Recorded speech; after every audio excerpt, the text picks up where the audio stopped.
그는 보이지 아니하는 하나님의 형상이시요 모든 피조물보다 먼저 나신 이시니 만물이 그에게서 창조되되 하늘과 땅에서 보이는 것들과 보이지 않는 것들과 혹은 왕권들이나 주권들이나 통치자들이나 권세들이나 만물이 다 그로 말미암고 그를 위하여 창조되었고 또한 그가 만물보다 먼저 계시고 만물이 그 안에 함께 섰느니라. 아멘. 오늘 말씀의 제목을 한번 따라 하실까요? 예수님은 주님이십니다. 예수님은 주님이십니다. 로마 제국 시절에 사람들이 만나면 시저는 주님이십니다 라고 인사를 했다고 합니다. 그러니까 황제에 대한 충성 맹세를 하는 것이죠. 당시에 로마 황제는 거의 신적인 존재였습니다. 그래서 여러 지역마다 황제의 신상을 세워놓고 이제 절을 하도록 했고, 황제가 자신들을 다스리는 주인이라고 고백을 하게 했던 것이죠. 하지만 그리스도인들은 그 황제의 신상에 절을 할 수가 없었고 황제를 주님이라고 고백하지 않았습니다. 예수님을 주님으로 믿고 고백했기 때문이죠. 그 믿음과 고백 때문에 그들은 감옥에 갇히고 또 불 속에 던져지고 맹수의 밥이 되기도 했던 것입니다. 다시 말해서 초대교회 신자들에게 예수님이 나의 주님이시다, 이 신앙 고백은 목숨 걸고 했던 고백이었어요. 여러분, 얼마나 소중한 고백이었으면 목숨을 걸었겠습니까? 자, 오늘 본문 말씀인 골로새서의 핵심이 바로 예수 그리스도의 주 되심이에요. 예수는 우리의 주님이시고 우리의 주인이시다. 골로새서 2장 6절에 그러므로 너희가 그리스도 예수를 주로 받았으니 그 안에서 행하되. 여러분, 예수님을 주님이라고 하는 것은 예수님이 나의 주인이라는 거예요. 예수님이 내 인생의 주관자라는 것을 믿고 예수님을 따르는 것입니다. 내 뜻을 이루기 위해 사는 것이 아니라 하나님의 뜻이 이루어지기를 구하며 살아가는 거예요. 자, 그렇다면 예수님께서 왜 주님이신가? 예수님을 주님으로 고백할 수 있는 근거가 무엇인지 오늘 본문 말씀을 통해서 알 수가 있습니다. 첫째로, 예수님께서 우리의 주님이 되시는 것은 우리를 창조하셨기 때문이에요. 15절을 우리 같이 읽겠습니다. 그는 보이지 아니하는 하나님의 형상이시요 모든 피조물보다 먼저 나신 이시니. 자, 예수님이 보이지 아니하는 하나님의 형상이고 모든 피조물보다 먼저 나신 분이라고 하는 이유가 있어요. 당시 골로새 교회 가운데 침투한 이단들 가운데 예수님의 신성을 부정하는 사람들이 있었습니다. 예수는 모든 피조물 가운데 하나일 뿐이야. 인간들 가운데 하나일 뿐이야. 그래서 예수님은 피조물 가운데 하나가 아니라 모든 피조물보다 먼저 나신 분이시다, 이 사실을 강조하고 있는 것입니다. 자, 16절 같이 읽겠습니다. 만물이 그에게서 창조되되 하늘과 땅에서 보이는 것들과 보이지 않는 것들과 혹은 왕권들이나 주권들이나 통치자들이나 권세들이나 만물이 다 그로 말미암고 그를 위하여 창조되었고. 예수님께서 태초부터 계신 창조주 하나님이시라는 것입니다. 창조 사역에 함께 하신 삼위일체 하나님, 성자 하나님이시라는 거예요. 여러분, 예수님이 하나님이시고 우리의 창조주가 되신다는 것이 우리에게 어떤 의미가 있습니까? 첫째로, 예수님이 하나님이시기 때문에 예수님의 도우심은 완전하시다는 거예요. 예수님께서 아무리 우리를 사랑하시고 우리의 아픔을 공감하신다고 해도 그분이 하나님이 아니시면 그분의 도우심은 한계가 있을 수밖에 없는 것이죠. 우리가 누군가의 아픔을 공감하면서 도와줄 수 있지만 우리의 그 도움은 완전할 수가 없어요. 왜? 도움을 주는 우리가 불완전한 존재이기 때문이죠. 어느 정도의 위로와 도움은 될 수 있겠지만 근본적인 도움, 완전한 도움은 하나님께로부터 오는 것입니다. 그래서 우리가 하나님께 기도하는 것이죠. 예수님이 성자 하나님이시기 때문에 죄와 사망에 빠진 우리를 완전하게 도우실 수가 있는 것입니다. 우리의 기도에 가장 좋은 것으로 응답해 주실 수 있고 우리의 참된 위로자요 평화의 왕이 될 수가 있는 것입니다. 그리고 둘째로 예수님이 하나님이시고 우리를 만드신 창조주시기 때문에 우리를 가장 잘 아신다는 거예요. 고전적인 예화가 있습니다. 오래전 미국에서 어떤 사람이 차를 몰고 가다가 차가 고장이 났어요. 그래서 길에 서서 어쩔 줄 몰라 하고 있는데 지나가던 차 한 대가 서더니 중년의 신사 한 분이 내립니다. 제가 좀 차를 봐드려도 될까요? 차를 여기저기 살피더니 이제 시동을 걸어보세요. 그랬더니 시동이 부르릉 걸린 거예요. 그 사람이 누구예요? 헨리 포드였습니다. 그 차를 만든 사람이었기 때문에 그 차에 대해서 누구보다 잘 알았던 거예요. 여러분, 예수님께서 우리의 창조주가 되신다는 것은 우리를 가장 잘 아신다는 것입니다. 우리를 만드신 분이기 때문에 우리 자신보다 우리를 더 잘 아시는 거예요. 우리 연약함을 아시고 도와주십니다. 우리에게 필요한 것을 아시고 하나님의 때에 하나님의 방법으로 채워주십니다. 우리의 기도 제목을 아시고 가장 좋은 것으로 응답해 주십니다. 무엇이 가장 좋은 것인지는 하나님이 가장 잘 아시는 거예요. 그래서 우리의 기도에 하나님의 선하신 뜻대로 응답되는 것입니다. 여러분, 모세는 40년 동안 광야 생활하면서 가나안 땅을 바라봤어요. 이스라엘 백성들을 이끌고 가나안 땅에 들어가는 것을 목표로 삼고 꿈꾸며 40년 광야 생활을 하지 않았습니까? 그런데 가나안 땅에 들어가지 못하고 그 앞에서 죽었어요. 들어가고 싶었지만 하나님의 뜻은 거기까지였어요. 그 다음은 여호수아의 몫이었던 것이죠. 여러분, 다윗은 하나님을 위해서 성전을 건축하고 싶었어요. 하지만 하나님의 뜻은 전쟁에서 피를 많이 흘린 다윗이 아닌 그의 아들 솔로몬이 짓는 것이었습니다. 바울은 아시아에 가서 복음을 전하고자 했지만 하나님께서는 마게도냐, 유럽으로 인도하신 거예요.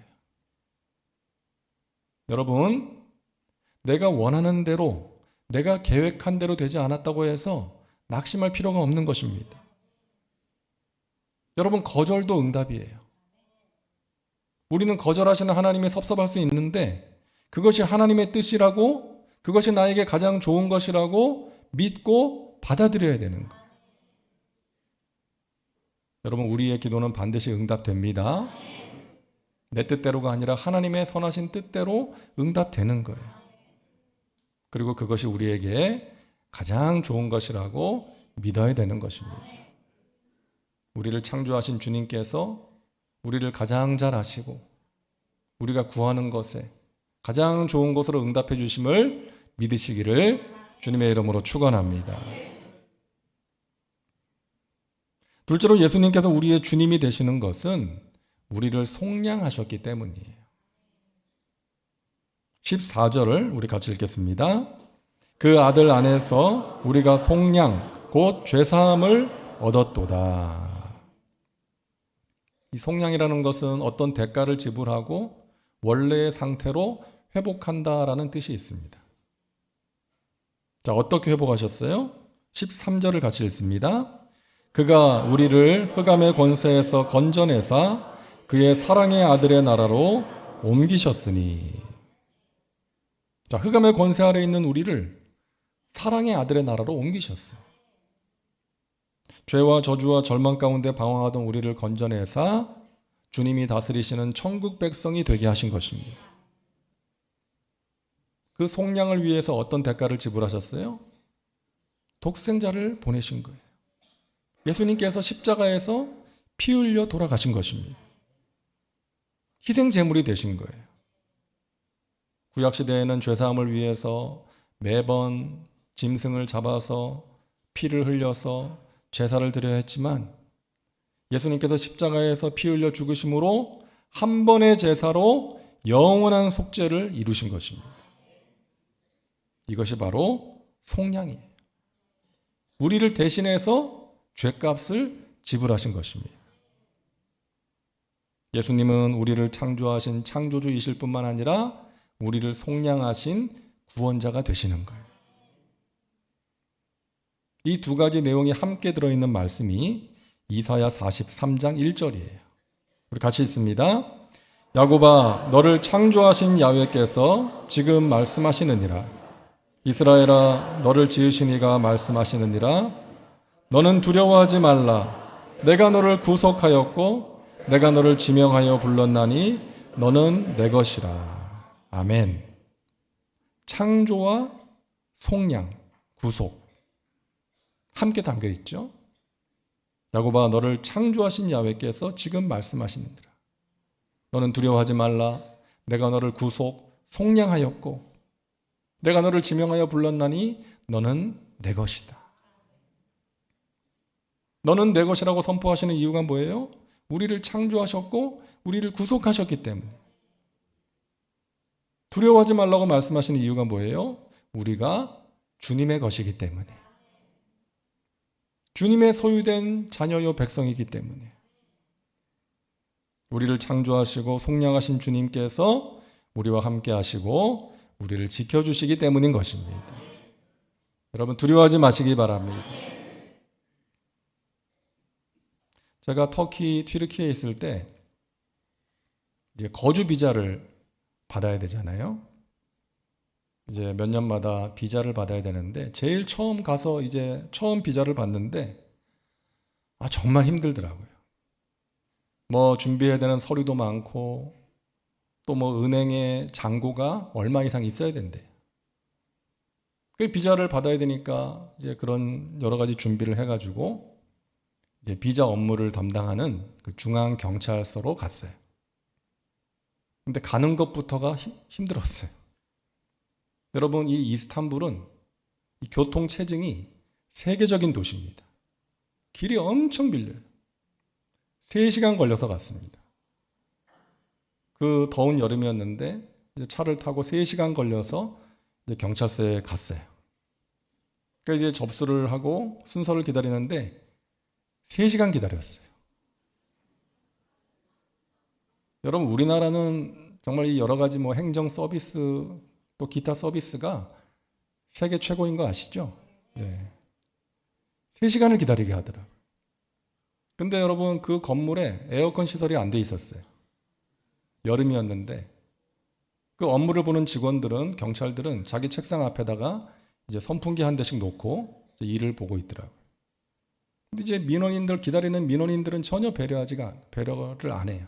땀을 막 줄줄 흘리면서 이제 3시간을 기다려서 이제 비자를 받았어요. 뭐 수첩을 주는데 제가 거기서 확인을 하고 왔어야 되는데 집에 와서 보니까요. 제 생년월일을 잘못 기재했어. 한 20년은 더 나이 들게 기재해놨더라고요. 이거 어떻게 해요? 이거 그대로 쓸 수가 없죠. 그 다시 연락을 해가지고 또 날을 받아가지고 또 3시간 가가지고 또 한참 기다려가지고 그 생년월일을 수정해서 다시 받아왔어요. 근데 그래가지고 제가 교회 분들한테 너무 힘들게 받았다고 그랬더니 목사님 저희 때는요 며칠씩 걸렸어요. 그때는 뭐 예약도 없고 그냥 아침 일찍 가가지고 그냥 하루 종일 기다리다가 업무 끝났다고 내일 다시 오라 해요. 그럼 돌아가야 되는 거예요. 그 며칠씩 걸려서 비자를 옛날에는 받았다고 목사님 감사하세요 그러더라고요. 여러분 이처럼 다른 나라에 가서 산다는 것이요 쉽지가 않습니다. 근데 여러분 우리는 이 세상 나라에 사는데 하나님이 다스리시는 하나님 나라 백성이 된 거예요. 천국 비자를 받은 것입니다. 할렐루야 아닙니까? 하나님 나라 백성이 됐어요. 근데 감사한 것은 뭐예요? 까다로운 조건이나 절차가 필요하지 않다는 거예요. 죄를 몇 번 이상 지으면 안 된다. 그랬으면 어떡할 뻔했습니까? 신앙생활을 몇 년 이상 해야 된다. 이런 조건이 없어요. 믿기만 하면 되는 거예요. 값없이 주신 은혜인 것입니다. 여러분, 값이 없다는 것은 공짜나 싸구려의 의미가 아니에요. 너무 비싸서 값을 매길 수가 없는 것입니다. 지불할 능력이 우리에게 없다는 거예요. 그래서 예수님께서 대신 지불해 주신 거예요. 우리는 그분을 나의 구주로 믿기만 하면 되는 것입니다. 여러분, 예수님께서 여러분을 위해서 이 땅에 오셔서 여러분을 위해서 십자가에서 피 흘려 죽으심으로 여러분의 죄를 사해 주시고 여러분을 천국 백성 삼아 주신 것을 믿으십니까? 그렇다면 여러분은 가장 위대한 선물을 받으신 거예요. 약 10여 년 전에 미국의 매스컴에 소개되었던 라이언 화이트라는 소년의 이야기입니다. 안타깝게도 이 소년은 수술을 받다가 수혈이 잘못돼가지고 에이즈에 감염이 됐어요. 어린 나이에. 그래서 얼마 살지 못하고 죽게 된 것입니다. 근데 이 아이가 학교에서 친구들하고 너무나 즐겁게 지내고 교회 생활도 밝게 하는 거예요. 이 사실이 알려져서 이제 신문과 방송에 기사가 나가게 되었어요. 그 후에 이제 5년을 더 살고 18살에 세상을 떠났는데 죽기 전에 많은 사람들이 이 라이언을 찾아왔어요. 너에게 감동을 받았다 하면서 선물도 주고요. 당시에 대통령도 찾아갔고 그 유명한 마이클 잭슨도 찾아갔대요. 이 라이언이 죽기 전에 아빠가 이 아들한테 눈물을 흘리면서 아빠가 너에게 해줄 수 있는 것이 아무것도 없구나. 미안하다. 용서해다오. 그때 이 라이언이 말했대요. 아빠, 저는 많은 사람들로부터 선물을 받았어요. 하지만 아빠가 저에게 주신 선물이 저에게는 가장 귀한 선물이에요. 아빠는 저에게 예수님을 소개해 주셨잖아요. 아빠로 인해서 저는 예수님을 알게 되었고 믿게 되었고 영생을 선물로 받았어요. 이제 저는 죽지만 천국에 가게 되는 거잖아요. 아빠는 저에게 가장 위대한 선물을 주셨어요. 많은 미국인들을 울린 사연이었습니다. 그렇습니다, 여러분. 우리는 예수님으로 말미암아 구속, 죄사함, 속량을 받았습니다. 가장 위대한 선물을 받은 거예요. 이 성탄의 계절에 우리를 위해서 이 땅에 오셔서 우리를 속량하신, 희생제물이 되서 우리를 속량하신 주님의 은혜에 감사하는 저와 여러분 되시기를 주님의 이름으로 축원합니다. 우리는 그분의 피로 말미암아 구속, 속량을 받았습니다. 셋째로 예수님을 우리가 주님으로 고백할 수 있는 이유는 우리를 섭리하시기 때문입니다. 자, 17절을 우리 같이 읽겠습니다. 또한 그가 만물보다 먼저 계시고 만물이 그 안에 함께 섰느니라. 만물이 그 안에 함께 섰느니라. 현대인의 성경으로 보니까요, 만물이 그분에 의해서 유지되고 있습니다. 이 만물이 예수님에 의해서 유지되고 있습니다.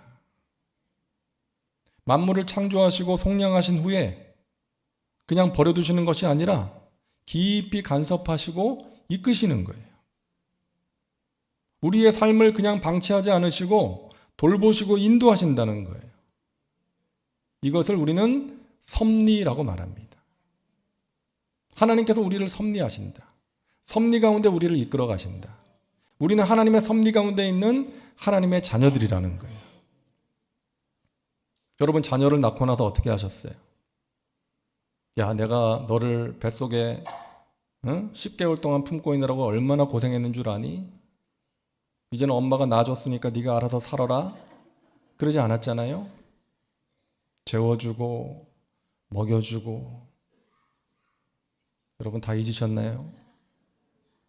아이 키우는 게 얼마나 힘듭니까? 잠을 못 자고 아이를 돌봐야 되고 먹여줘야 되고 똥기저귀 갈아줘야 되고. 사랑하는 자녀이기 때문에 그렇게 하는 것이죠. 우리 주님께서도 우리를 사랑하셔서 우리를 낳았다고 손 털지 않으시고 우리를 세심하게 돌보시고 인도하시는 것입니다. 하나님은 과거에도 현재에도 미래에도 성실하게 일하고 계심을 여러분 믿으시기를 바랍니다. 우리가 성탄절을 앞두고 있는데 여러분 예수님의 탄생 직전에 어떤 일이 있었어요? 로마의 황제가 특별법을 만들어요. 그래서 명령합니다. 모든 로마 시민들, 모든 로마의 식민지 백성들은 자기가 태어난 고향으로 돌아가서 다시 호적을 해라. 다시 호적 신고를 하라는 거예요. 인구를 정확하게 파악을 해서 더 많은 세금을 거두려고 그랬던 것 같습니다. 여러분 생각해 보세요. 모든 사람들이 고향으로 돌아가야 돼요. 지금처럼 교통수단이 발달한 시대도 아니었습니다. 대부분 걸어가야 돼요. 아니면 낙타를 타고 가거나 부유한 사람은 마차를 타고 가는 거예요. 그 가운데 요셉과 마리아도 있었어요. 특히 마리아는 만삭에 가까운 몸이었습니다. 그 몸을 이끌고 가야 되는 거예요. 요셉의 고향은 베들레헴이었어요. 살고 있었던 곳은 나사렛. 나사렛에서 베들레헴까지는 약 140km가 되는 거리입니다. 그 길을 가야 돼요. 그 몸을 이끌고. 당시 사람들이 황제 욕을 많이 했을 것 같습니다. 왜 우리에게 이런 고생을 시키나? 왜 우리를 이렇게 힘들게 하나? 그런데 여러분, 그와 같은 힘들고 불편한 현실 속에 하나님의 오묘한 손길이 들어 있었어요. 당시에는 아무도 몰랐습니다. 우리도 마찬가지예요. 우리가 삶을 살면서 때로는 불편한 현실을 마주할 때가 있고 힘든 어려움을 만날 때가 있어요. 그래서 하나님을 원망하기도 합니다. 하나님 나에게 왜 이러세요? 왜 내가 이런 일을 겪어야 돼요? 하나님 왜 가만히 계세요? 하나님을 원망하고 불평하기도 하고 낙심과 절망 가운데 빠지기도 해요. 그런데 여러분, 하나님께서는 우리가 만나는 불편함과 힘든 현실 가운데 선하신 뜻을 이루기 위해서 성실하게 일하고 계심을 믿으시기를 바랍니다. 왜 로마의 황제가 특별법을 만들어서 선포했을까요? 왜 요셉과 마리아가 그 불편한 몸을 이끌고 먼 길을 가야 했을까요? 왜 베들레헴 방을 못 구해서 마구간에서 출산을 해야 했습니까? 하나님의 말씀이 이루어진 거예요. 미가 선지자가 이런 예언을 했습니다. 미가서 5장 2절에 베들레헴 에브라다야 너는 유다 족속 중에 작을지라도 이스라엘을 다스릴 자가 내게서 내게로 나올 것이라. 그의 근본은 상고에 영원에 있느니라. 하나님께서 미가 선지자를 통해서 말씀하신 것이죠. 베들레헴에서 이스라엘을 다스릴 자가 나올 것이다. 예수님의 탄생을 예언하신 거예요. 하나님께서 말씀하셨으니까 지키셔야죠. 하나님은 신실하시니까 말씀하신 것이 이루어져야 되지 않습니까? 그래서 예수님께서 어디에서 태어나야 돼요? 베들레헴에서 태어나셔야 되는 거예요. 그래서 로마 황제를 사용하신 것입니다. 로마 황제는 인간적인 욕심을 채우기 위해서 그랬지만 하나님께서는 그것을 사용하셔서 하나님의 말씀이 이루어지게 하신 거예요.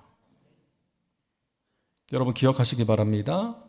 우리가 만나는 인생의 문제, 힘들고 불편한 상황 속에서도 우리 하나님은 성실하게 일하고 계신다는 것. 우리는 모를 수 있습니다. 힘든 일을 만날 때 왜 내가 그런 일을 만나야 되나 이유를 모를 때가 있어요. 근데 나중이 되면 알게 될 때가 있어요. 아, 하나님께서 그래서 그때 나에게 이런 일을 허락하셨구나. 하나님께서 내가 만난 어려운 고난의 문제를 사용하셔서 나를 단련하시고 내 삶 가운데 은혜를 베푸셨구나 알 수가 있는 것이죠. 따라하세요. 나는 하나님의 섭리 가운데 있는 하나님의 자녀입니다. 하나님 살아계셔서 성실하게 일하고 계십니다. 믿으시기 바랍니다. 이 믿음으로 여러분에게 찾아오는 어려움, 또 두려움과 염려를 이겨내시기를 주님의 이름으로 축원합니다. 사랑하는 여러분, 우리의 인생길에 어려움이 있고요.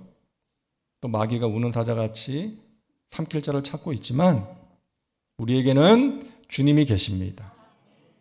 우리를 지으시고 우리를 구원하신 주님이 우리를 섭리하고 계시는 거예요. 그 주님을 믿음으로 바라보심으로 승리의 삶을 살아가시고 주님께서 여러분의 삶 가운데 행하시는 일을 경험하시고 우리 주님을 더욱더 사랑하고 주님을 기쁨으로 찬양하는 저와 여러분 모두가 되시기를 주님의 이름으로 축원합니다. 기도합니다. 좋으신 하나님, 예수님을 주님으로 고백하게 하시니 감사합니다. 예수님께서 우리를 지으신 분이시기에 또 우리를 그 핏값으로 속량하셨기에 또 우리를 지금도 앞으로도 영원토록 섭리하고 계시기에 우리가 예수님을 우리의 주인으로 모시고 주님을 따라갈 수 있도록 인도하여 주시옵소서. 예수님의 이름으로 기도하옵나이다. 아멘.